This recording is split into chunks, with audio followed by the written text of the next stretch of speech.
बच्चों में सरदर्द बढ़ने लगे हैं और बच्चों में लैक ऑफ कंसंट्रेशन बढ़ रहा है। किस तरह से न्यूरो की जो प्रॉब्लम आम लोगों में बच्चों से लेकर बड़ों तक में हो रही है, वो कैसे संभाली जा सकती है? हम सोचते हैं कि हम कम नींद के साथ काम चला लेंगे, कुछ दिन तो हम काम चला रहे होते हैं, बट धीरे धीरे वो एक बर्नआउट फेज आने लगता है। एक बात और है डॉक्टर कि आजकल बच्चे बहुत स्ट्रेस में हैं और उनमें न्यूरो की जो डेवलपमेंट है डिसऑर्डर वो बहुत तेजी से बढ़ रहा है।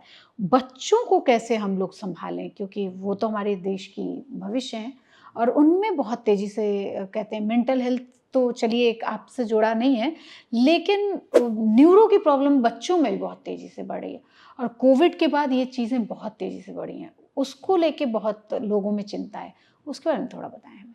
देखिए, बच्चों में न्यूरो की प्रॉब्लम्स में सबसे जो कॉमन चीज़ अधिकतर हम देख रहे हैं, बच्चों में सरदर्द बढ़ने लगे हैं और बच्चों में लैक ऑफ कंसंट्रेशन बढ़ रहा है ना? इन दोनों चीज़ों का एक सबसे कॉमन कारण जो हमने देखा है, वो है excessive screen time and lack of patience and lack of concentration. Excessive screen time, जो हेडेक्स हम देखते थे थोड़ा सा यंगर एज में जाके टीनेज या उसके बाद डेवलप होते थे, वो बच्चों में हमें जल्दी दिखने लगे हैं। इसी के साथ जो हम लैक ऑफ कंसंट्रेशन की बात कर रहे हैं, वो लैक ऑफ कंसंट्रेशन का डेवलप होने का कारण अगेन इनडायरेक्टली स्क्रीन टाइम है। स्क्रीन में अब हम रील्स ज़्यादा स्क्रॉल करने लगे हैं और रील्स में हमें पता है कि हम 5 से 10 सेकंड में बोर हो जाते हैं, हमें उसमें भी वो 10 सेकंड का भी हमारे अंदर पेशेंस नहीं रहा है। तो बच्चे जब अपनी कम उम्र से ये चीज़ें देख रहे होते हैं कि हमें 5-10 सेकंड से उनका पेशेंस लेवल खत्म होने लगता है, उनका कंसंट्रेशन खत्म होने लगता है। तो वही चीज़ उनके जीवन शैली, लाइफस्टाइल में रिफ्लेक्ट होती है, उनकी पढ़ाई लिखाई और किसी भी एक्टिविटीज़ में रिफ्लेक्ट होती है। दे स्टार्ट बिकमिंग इम्पेशेंट, उनमें रेस्टलेसनेस डेवलप होती है and they can't be patient कि हम फोकस के साथ किसी एक्टिविटी पे ध्यान देंगे तब हमें रिजल्ट्स दिखाई देंगे।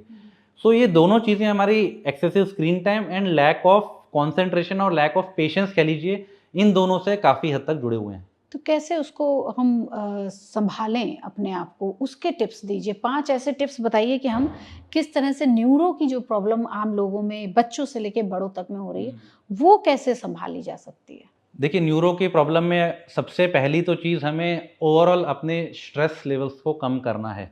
जो पॉसिबल नहीं है। पॉसिबल बिल्कुल है, हमें कोशिश करते रहनी है देखिए, जी। है ना? कोशिश कोशिश का नाम ही ज़िंदगी है, हमें कोशिश करते रहनी है स्ट्रेस लेवल्स कम करने की। पहले तो हमें समझना है कि हमें स्ट्रेस है, तभी हम उसको कम करने की कोशिश कर पाएँगे। तो हमें अपनी प्रॉब्लम्स को समझना है, स्ट्रेस को कम करने की कोशिश करनी है। दूसरी इंपॉर्टेंट है स्लीप, जो कि अगेन स्ट्रेस से जुड़ी हुई है। हम स्लीप को इतना महत्व नहीं देते, नींद को। नींद 6 सबसे पहले हम बोलते हैं, ओपीडी में भी हमारे पास पेशेंट्स आते हैं, सबसे पहला सवाल हम यही करते हैं, चाहे पेशेंट को स्ट्रेस की डायरेक्टली प्रॉब्लम हो, सरदर्द की प्रॉब्लम हो या कोई और न्यूरो की समस्या, इवन भूलने की बीमारी हो, सबसे पहली हम चीज़ ये बोलते हैं कि भाई आप स्ट्रेस्ड आउट तो नहीं है, एंग्जाइटी लेवल्स तो नहीं है। दूसरी चीज़ हम बोलते हैं कि नींद कैसी है आपकी।